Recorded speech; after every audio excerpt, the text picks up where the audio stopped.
Welcome to this technical guide on the HS hairdryer.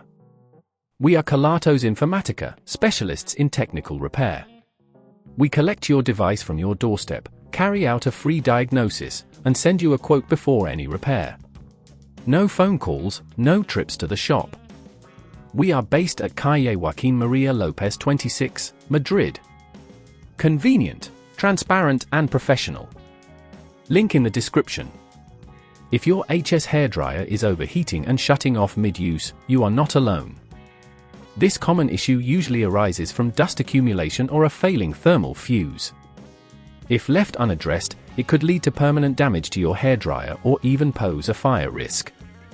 To tackle this problem effectively, you'll need a few tools: a Phillips screwdriver, a flathead screwdriver, a soft cloth, and a new thermal fuse. Now, let's get started on the repair. First, make sure the hairdryer is unplugged. Carefully use a Phillips screwdriver to remove the screws from the back panel. Take your time with this step to avoid damaging any clips or surrounding components. Once the screws are out, gently lift the back panel away from the body of the hairdryer. Inside, locate the thermal fuse, which is usually situated near the heating element. It's a small cylindrical component often covered in a protective casing.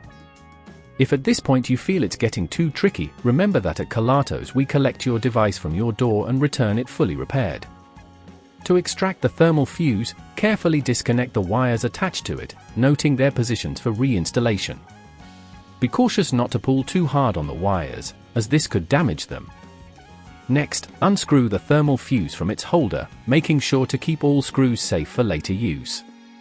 Replace it with a new thermal fuse, ensuring it fits snugly in the holder. Reconnect the wires as they were previously arranged, double-checking that they are secure.